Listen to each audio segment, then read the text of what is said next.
स्वागत आप सभी का DLS न्यूज पर एक बार फिर से। आइए दोस्तों बात करते हैं आज 15 नवंबर 2020 दिन संडे रविवार हो गया और जानते हैं फटाफट से देश भर की तमाम बड़ी खबरों को। मुख्य समाचार और हेडलाइंस न्यूज के इस अपडेट में जानेंगे आज की 50 बड़ी खबरों को। आपको पता होगा दीपावली का त्योहार भी निकल चुका है और इसी बीच सरकार की तरफ से भी कुछ अपडेट आ रहे हैं। मौसम समाचार को लेकर भी अपडेट है और भूकंप को लेकर भी एक खबर सामने निकल कर आ रही है। कुछ एजुकेशनल खबरें भी जानेंगे दोस्तों। आइए फटाफट से नजर डालते हैं आज देश भर की सभी बड़ी खबरों पर। पहला अपडेट आप देख पा रहे होंगे दोस्तों की लोंगेवेला बॉर्डर पर जवानों के साथ में प्रधानमंत्री नरेंद्र मोदी ने दीपावली मनाई और उन्होंने कहा दोस्तों की पूरे देश का प्यार लाया हूं। जी हाँ, कल ही सैनिकों के साथ दिवाली मनाने जैसलमेर पहुंचे थे प्रधानमंत्री नरेंद्र मोदी और इस दौरान उन्होंने दुश्मनों को कड़े शब्दों में संदेश भी दिया। पीएम मोदी ने कल पाकिस्तान और चीन को खास चेतावनी दी और उन्होंने कहा कि भारत को अगर आजमाया तो प्रचंड जवाब मिलेगा। जी हाँ, दरअसल आपको पता होगा दोस्तों की कश्मीर में परसों के दिन पाकिस्तान की ओर से की गई गोलाबारी में 4 जवान और 6 नागरिक शहीद हो गए। इस पर प्रधानमंत्री नरेंद्र मोदी ने शनिवार को पाकिस्तान और चीन को चेतावनी देते हुए कहा कि अगर भारत को आजमाया तो फिर प्रचंड जवाब मिलेगा। दरअसल पीएम नरेंद्र मोदी जो है ना वो 2014 में जब प्रधानमंत्री बने थे ना उसके बाद से ही हर दीपावली जवानों के साथ मनाते आए हैं और इस बार वह जवानों के साथ दिवाली मनाने के लिए लोंगेवाला चौकी पर आए थे। तो इस तरह से दोस्तों सीमा पर जवानों से पीएम मोदी बोले कि आपके बीच आकर मेरी दिवाली पूरी होती है। पीएम नरेंद्र मोदी ने कहा कि मां भारती की सेवा और सुरक्षा में 24 घंटे डटे रहने वाले आप सभी वीरों को मेरी ओर से और 130 करोड़ देशवासियों की तरफ से दीपावली की हार्दिक बधाई। मेरी दिवाली तो आपके बीच आकर ही पूरी होती है। तो इस तरह से सेलिब्रेशन हुआ सेना के जवानों के बीच। भारत के प्रधानमंत्री का दीपावली का त्योहार मनाया गया और इसी बीच दोस्तों फ्रांस ने अनोखे अंदाज में दीपावली की शुभकामनाएं दी और कई भारतीय भाषाओं में विश किया। फ्रांस ने एक वीडियो शेयर किया जिसमें कई सारी भारतीय भाषाओं में आप सभी को दीपावली की हार्दिक शुभकामनाएं ये चीजें कही है। वाकई में अब फ्रांस और भारत के रिश्ते मानो अच्छे हो रहे हो। चलिए साथ ही अगली खबर है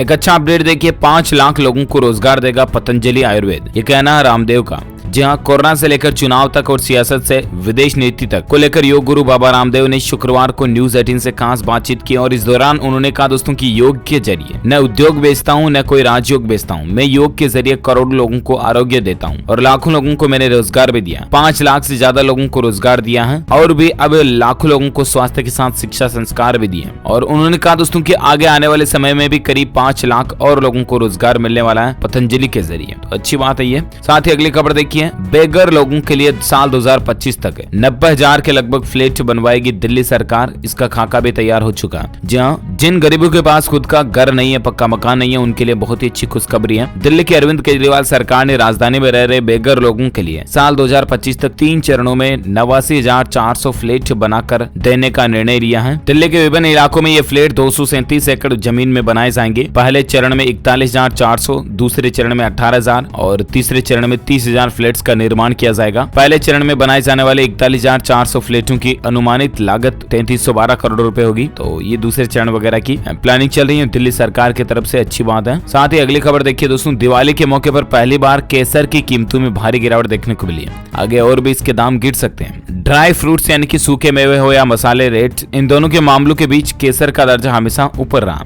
मसालों और मेवा में केसर ही है जो लाखों रुपए किलो के हिसाब से बिकती है और अगर उसके भी दाम गिर जाएं तो कारोबारी भी चौंक जाते हैं। दिवाली और नई फसल आने से पहले ही केसर के दाम हजारों रुपए किलो कम हो गए। बाजार में नई केसर आना शुरू हो चुकी है और इस हिसाब से अभी केसर के दाम और भी कम होने की उम्मीद है। देखिए जरा दोस्तों, 50,000 रुपए किलो तक कम हुए केसर के दाम। तो ये वाकई में मार्केट में बड़ा बदलाव देखा गया दीपावली के पहले। चलिए साथ ही अगली खबर है गोल्ड यानी कि सोना खरीदने पर अब ठगी की टेंशन नहीं रहेगी। एक बहुत ही जल्द नया नियम लागू होने वाला है। दरअसल दोस्तों सरकार एक ऐसा नियम लागू करने जा रही है, इसके बाद आपको 100% शुद्ध सोने की ज्वेलरी या आभूषण ही मिल पाएंगे। वो कैसे? तो सरकार के इस नए नियम के बाद ज्वेलर्स जो है ना वो ग्राहकों के साथ ठगी नहीं कर पाएंगे, क्योंकि ग्राहकों को बहुत बार ये टेंशन रहती है, चिंता रहती है कि कहीं सुनार जो है वो उनको नकली सोना ना दे दे या कम सोना मिला हुआ ज्वेलरी वगैरह ना दे दे। तो ऐसे में 1 जुलाई 2021 से सोने के ऊपर हॉलमार्किंग का नियम तो लागू होने जा रहा। इसकी तारीख पहले 15 जनवरी 2021 थी, ठीक है ना, तो उसको सरकार ने बढ़ाकर 1 जुलाई 2021 कर दिया, यानी कि जुलाई 2021 से ही गोल्ड के लिए हॉलमार्किंग रूल लागू हो जाएगा। ठीक है, चलिए अगली खबर है फेसबुक मैसेंजर और इंस्टाग्राम में एक नया फीचर आना, पढ़ने के बाद मैसेज अपने आप गायब हो जाएंगे।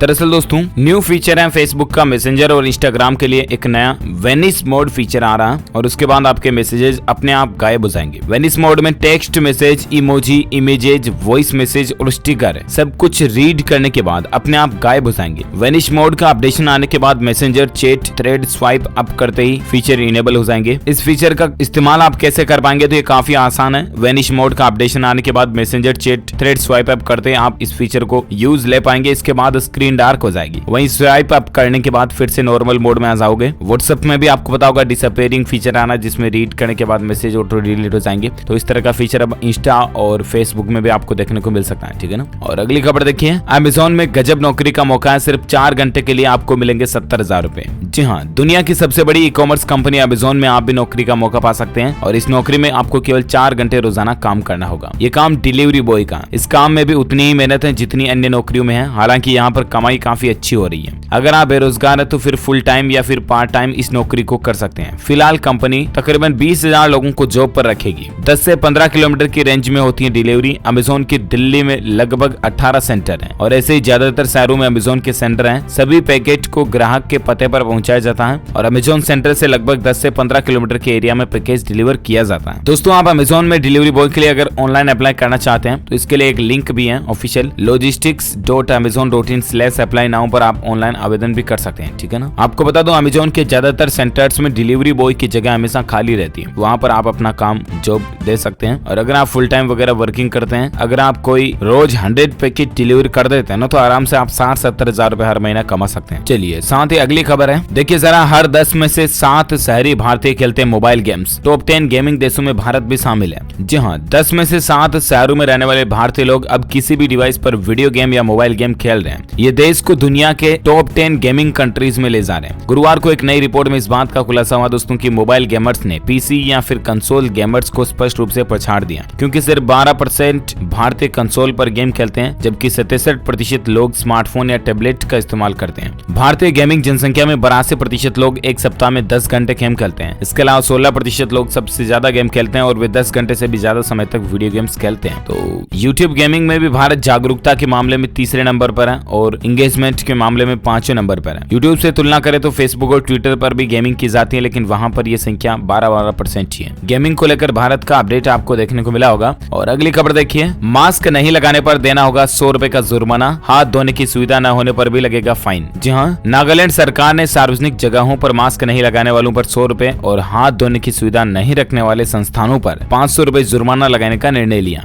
एक अधिकारी ने शनिवार को बात की जानकारी दी है। मुख्य सचिव जे आलम की ओर से शुक्रवार को एक आदेश जारी किया गया। आदेश में कहा गया दोस्तों कि नागालैंड आपदा प्रबंधन प्राधिकरण ने इसका संज्ञान लिया है कि सार्वजनिक जगहों पर जो लोग मास्क नहीं लगा रहे हैं और प्रतिष्ठानों वगैरह पर हाथ धोने की सुविधा नहीं दे रहे हैं तो उन पर जुर्माना लगाया जाएगा। तो ये अच्छा फैसला वाकई में नागालैंड सरकार का। चलिए साथ ही अगली खबर देखिए, एटीएम कार्ड पर छपवाएं अपने बच्चे की फोटो। इस बैंक ने शुरू किया नई सर्विस। जी हाँ, अगर आप भी अपने एटीएम कार्ड पर बच्चे की फोटो चिपकवाना चाहते हैं ना तो इसके लिए एसबीआई भारतीय स्टेट बैंक आपको सुविधा देता है। हालांकि इस तरह का कार्ड बनवाने के लिए बैंक आपसे चार्ज भी वसूलता है। अब भारतीय स्टेट बैंक ने भी बच्चों के लिए उनकी फोटो वाला एटीएम कार्ड जारी करने की सुविधा दे दी है। इनमें मिनिमम बैलेंस का झंझट नहीं होता। पहला कदम पहली उड़ान स्कीम के तहत बैंक बच्चों के खाते खोलता है और इस खाते के तहत ही बच्चों के नाम से एटीएम कार्ड भी जारी किया जाता है। बच्चों को जो एटीएम डेबिट कार्ड मिलता है उस पर बच्चे की फोटो लगी होती है और इन खातों पर 5,000 रुपए निकालने या इतने रुपए की शॉपिंग करने की सुविधा आपको मिलती है। चलिए साथ ही अगला अपडेट है, 1 लाख कर्मचारियों को दिवाली बोनस गिफ्ट मिला। आखिर कितने हजार का फायदा होगा, मैं आपको बता दूं, महाराष्ट्र राज्य सरकार ने 1 लाख से ज्यादा बिजली कर्मचारियों को बोनस के तौर पर दिवाली गिफ्ट दिया है। राज्य के ऊर्जा मंत्री नितिन राउत ने सार्वजनिक क्षेत्र की बिजली कंपनियों के करीब 1 लाख कर्मचारियों के लिए बोनस की घोषणा की है। इन कर्मचारियों ने दिवाली के दौरान हड़ताल पर जाने की चेतावनी दी थी, तो इनको बोनस दिया जाएगा। आपको बता दूं, पिछले साल 3 कंपनियों के कर्मचारियों को 9,000 से लेकर 15,000 तक बोनस मिला था। इस बार भी देखते हैं सरकार आखिर कितना बोनस देती है उनको। और फिलहाल अगली खबर देखिए, पंजाब नेशनल बैंक पर आरबीआई ने 1 करोड़ रुपए का जुर्माना लगाया। इससे ग्राहकों पर क्या असर होगा? दरअसल भारतीय रिजर्व बैंक ने भुगतान एवं निपटान प्रणाली कानून के उल्लंघन को लेकर सार्वजनिक क्षेत्र के पंजाब नेशनल बैंक पर 1 करोड़ रुपए का जुर्माना लगाया। हालांकि एक्सपर्ट्स का कहना है कि अक्सर आरबीआई बैंकों पर जुर्माना लगाता रहता है अगर कोई बैंक नियम कानून कायदों को नहीं मानता तो। इससे ग्राहकों पर किसी भी तरह का कोई असर नहीं पड़ेगा, बैंकों की सर्विस सामान्य रहेगी। ओके, चलिए अगली खबर दोस्तों, मौसम समाचार को लेकर कुछ अपडेट मैं आपको फटाफट से बता देता हूँ। खबर देखिए, पहाड़ों पर शुरू हुआ बारिश बर्फबारी का दौर, मैदानी इलाकों में ठंड बढ़ेगी इसके चलते। जी हाँ दोस्तों, दिवाली के त्योहार के साथ ही पहाड़ों पर बारिश rainfall snowfall in Himachal Pradesh वगैरह, बर्फबारी का दौर भी शुरू हो गया। मौसम विभाग ब्यूरो ने शनिवार को कहा कि हिमाचल प्रदेश में अगले 24 घंटों में राज्य के कई हिस्सों में बारिश और हिमपात होने की संभावना है। इससे पहाड़ी राज्यों में ठंड बढ़ जाएगी। मौसम विभाग के एक अधिकारी ने बताया कि राज्य में 15 से 16 नवंबर के बीच कई जगहों पर बारिश और हिमपात भी हो सकती है। तो हिमाचल के अलावा भी दोस्तों जम्मू कश्मीर और लद्दाख में ऊंचाई वाले इलाकों में बर्फबारी अगले 48 घंटों में अनुमान है बर्फबारी का। और मौसम को लेकर संपूर्ण भारत के आज 15 नवंबर 2020 के पूर्वानुमान की अगर बात करें तो अगले 24 घंटों के दौरान ही जम्मू कश्मीर, गिलगित बाल्टिस्तान, मुजफ्फराबाद और लद्दाख के कुछ हिस्सों में हल्की से मध्यम बारिश से हिमपात हो सकता है। वहीं अंडमान व निकोबार द्वीप समूह और तमिलनाडु में कई जगहों पर हल्की से मध्यम बारिश के साथ कुछ स्थानों पर भारी बारिश की गतिविधियां भी देखने को मिल सकती हैं। आंतरिक तमिलनाडु, केरल, दक्षिण कर्नाटक और आंध्र प्रदेश के दक्षिण तटीय हिस्सों में हल्के से मध्यम बारिश का अनुमान है। रायलसीमा और लक्षद्वीप में भी एक दो जगहों पर बारिश हुई है। दिल्ली प्रदूषण बेहद खराब श्रेणी में रहेगा। 15 नवंबर को प्रदूषण में व्यापक वृद्धि की आशंका है। चलिए साथ ही और एक अपडेट देखिए दोस्तों की भूकंप के झटकों से हिली मिजोरम की धरती। रिक्टर स्केल पर तीव्रता 5.2 है इसकी। जी हां, भारत के उत्तर पूर्वी राज्य मिजोरम में शनिवार को भूकंप के झटके महसूस किए गए। नेशनल सेंटर फॉर सिस्मोलॉजी के अनुसार रिक्टर स्केल पर भूकंप की तीव्रता भी काफी ज्यादा थी, 5.2 थी। भूकंप के झटके महसूस होते ही लोग अपने अपने घरों से बाहर आ गए। हालांकि इन झटकों में किसी भी तरह के जानमाल के नुकसान की खबर नहीं है। ये राहत की बात है, वरना दिवाली के दिन दुखी की खबरें हमें देखने को मिल सकती थी। चलिए साथ ही अगली खबर दोस्तों, सोने और चांदी की कीमतों में वायदा तेजी देखने को मिली है। अभी सोने का रेट, चांदी का रेट क्या चल रहा है? तो दिवाली के मौके पर मुहूर्त ट्रेडिंग वगैरह के बाद सोने चांदी के रेटों में बढ़ोतरी आई। सोना 0.25% बढ़कर 51,050 रुपए प्रति 10 ग्राम पर पहुंच गया और चांदी में 0.32% की बढ़ोतरी हुई और उसके बाद 63,940 रुपए प्रति किलो चांदी का रेट चल रहा। ठीक है, तो ये तो रहा आज का gold and silver price today news update. आइए दोस्तों वहीं कोरोना वायरस को लेकर कुछ खबरों पर नजर डालते हैं फटाफट से। खबर देख पा रहे होंगे, कोरोना को लेकर देश में दिल्ली, बेंगलुरु समेत 15 ऐसे शहर हैं जहां संक्रमण का सबसे ज्यादा असर देखने को मिल रहा है। 36.82% एक्टिव मरीज जो है ना, उनका इलाज चल रहा है यही 15 शहरों में। समझ रहे हो ना, देश के कई राज्यों में एक बार फिर से कोरोना के मामलों में तेजी देखने को मिली है और देश के सबसे ज्यादा संक्रमित 15 शहरों में कुल एक्टिव केस 36.82% है। दिल्ली इसमें टॉप पर है। पूरी लिस्ट भी आप देख सकते हैं। दिल्ली के बाद आता है बेंगलुरु, पुणे, ठाणे, मुंबई, एर्नाकुलम, त्रिशूर, आलापुड़ा, कोझिकोड, रायपुर, कोलकाता। ये किस किस राज्य में ये शहर है, राज्य का नाम भी पास में दिया हुआ है। नॉर्थ 14 परगना, तिरुवनंतपुरम, मलप्पुरम, पल्लक्कड़ वगैरह जो कि केरल में है। तो इन शहरों में सबसे ज्यादा गंभीर आंकड़े चल रहे हैं ना। और एक खबर देखिए कोरोना को लेकर अपडेट है दोस्तों की महाराष्ट्र में सोमवार से खुलेंगे धार्मिक स्थल, यानी कि कल से श्रद्धालुओं का मास्क पहनना अनिवार्य होगा। महाराष्ट्र सरकार ने सोमवार 16 नवंबर से धार्मिक स्थलों को, मंदिर, मस्जिद वगैरह को खोलने की अनुमति दे दी है। हालांकि इस दौरान सभी श्रद्धालुओं का मास्क पहनना जरूर अनिवार्य होगा और इसके साथ ही कोरोना वायरस से जुड़े सभी तरह के दिशा निर्देशों का पालन भी करना होगा। तो ये महाराष्ट्र गवर्नमेंट की एक नई पहल है। चलिए अगली खबर बात करें दोस्तों आज के कोरोना अपडेट के ताजा आंकड़ों की, है ना। तो देखिए दोस्तों पिछले 24 घंटों के दौरान 41,000 से ज्यादा संक्रमितों की बढ़ोतरी हुई और उसके बाद भारत में अभी कुल संक्रमित केस 88,14,000 से भी ज्यादा पहुंच चुके हैं, जिसमें से 4,79,000 एक्टिव केस यानी कि सक्रिय है जिनका इलाज चल रहा है, जबकि 82,03,000 से ज्यादा लोग ठीक हो चुके हैं। इस वायरस के कारण भारत में मरने वालों की संख्या का कुल आंकड़ा 1,29,674 से भी ज्यादा पहुंच चुका। तो ये तो रहा भारत में आज का ताजा कोविड डेटा, राइट। और आइए अब नजर डालते हैं दोस्तों देश से जुड़ी कुछ और खबरों में, जहां अपडेट देखिए। सबसे अच्छी खबर है इस राज्य के लोगों के लिए दिवाली तोहफा है। इस राज्य ने घटाए प्रॉपर्टी टैक्स, आपको भी फायदा मिलेगा। जी हाँ, दरअसल दोस्तों तेलंगाना सरकार ने शनिवार यानी कि दिवाली के दिन राज्य के लोगों को बड़ी राहत दी है। दरअसल राज्य सरकार ने हैदराबाद और राज्य के 140 जगहों में 50% घरेलू संपत्ति प्रॉपर्टी टैक्स में छूट देने का ऐलान किया है। राज्य सरकार ने ये घोषणा 14 नवंबर को दिवाली उपहार के रूप में की है। तो ये तेलंगाना सरकार का अच्छा फैसला है। 15,000 और 10,000 रुपए के प्रॉपर्टी टैक्स में छूट मिलेगी। तेलंगाना के मंत्री तारकमा राव ने कहा कि हमने राज्य के लोगों को राहत देने के लिए दिवाली उपहार के रूप में संपत्ति कर यानी कि प्रॉपर्टी टैक्स में छूट देने का फैसला किया है, जो कि वाकई में अच्छी बात है। और अगली खबर देखिए, अब भारत में आ रही है नई फ्रेंच कार कंपनी करेगी सब कॉम्पैक्ट एसयूवी लॉन्च। दरअसल भारत में एक और नई कार मेकर कंपनी दस्तक देने जा रही है। PSA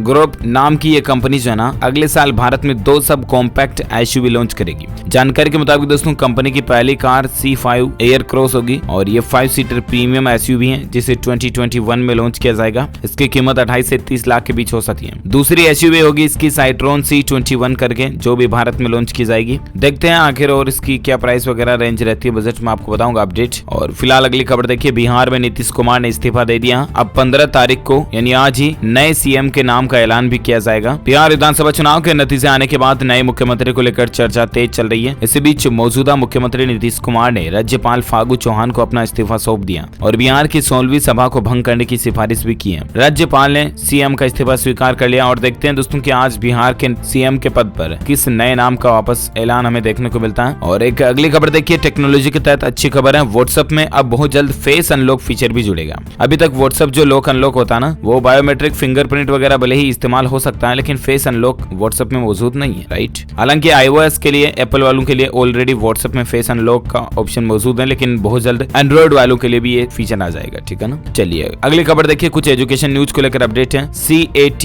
एग्जाम डे 29 नवंबर को होगी। कैट की परीक्षा, उम्मीदवारों को इन बातों का ध्यान रखना होगा। दरअसल कॉमन एडमिशन टेस्ट की परीक्षा 29 नवंबर 2020 को आयोजित होगी। अब ऐसे में दोस्तों परीक्षा में बहुत कम ही दिन बचे हैं। स्टूडेंट्स के लिए कुछ जरूरी दिशा निर्देश भी जारी हुए हैं, उनका जरूर आप ध्यान रखिएगा। 3 शिफ्ट में होगी ये परीक्षा, अलग अलग टाइमिंग आप देख सकते हैं। एडमिशन कार्ड में आपको ज्यादा जानकारी देखने को मिल जाएगी। और एक खबर है एजुकेशन के तहत कि SSC CPO paper first admission card 2020 को लेकर अपडेट है। इन रीजन के लिए कर्मचारी चयन आयोग ने एप्लीकेशन स्टेटस जारी कर दिए हैं और एडमिट कार्ड को लेकर भी अपडेट है। दरअसल कर्मचारी चयन आयोग ने सब इंस्पेक्टर, दिल्ली पुलिस और केंद्रीय सशस्त्र पुलिस बल CRPF पेपर फर्स्ट परीक्षा के लिए एप्लीकेशन स्टेटस जारी कर दिए। आयोग द्वारा सेंट्रल रीजन के लिए SSC CPO paper 1 application status जारी किए गए हैं। आप ऑफिशियल वेबसाइट ssc.nic.in पर जाकर के आप अपनी एप्लीकेशन स्टेटस भी चेक कर सकें। ओके, साथ ही अगली खबर देख पा रहे, उत्तर प्रदेश अमेठी में हुई जमीन की सबसे बड़ी रजिस्ट्री। 1.61 अरब से ज्यादा के एक ई पेमेंट ने तोड़े सारे रिकॉर्ड। दरअसल उत्तर प्रदेश अमेठी जिला दिवाली के मौके पर प्रशासन के प्रयास से पूरे प्रदेश में स्टाम्प कलेक्शन के मामले में अव्वल बना है और इस दौरान अमेठी में उत्तर प्रदेश की सबसे महंगी जमीन की रजिस्ट्री भी हुई है। अमेठी की मुसाफिर खाना तहसील में शुक्रवार को हुई एक रजिस्ट्री ने प्रदेश में अब तक की हुई रजिस्ट्री में मिलने वाले स्टाम्प व रजिस्ट्री शुल्क के सभी पुराने रिकॉर्ड को तोड़ दिया। देखिए कितनी बड़ी रजिस्ट्री हुई, 1.41 अरब से भी ज्यादा का स्टाम्प व 20 करोड़ से ज्यादा का रजिस्ट्री शुल्क ई पेमेंट के जरिए प्रदेश सरकार के खजाने में जमा हुआ।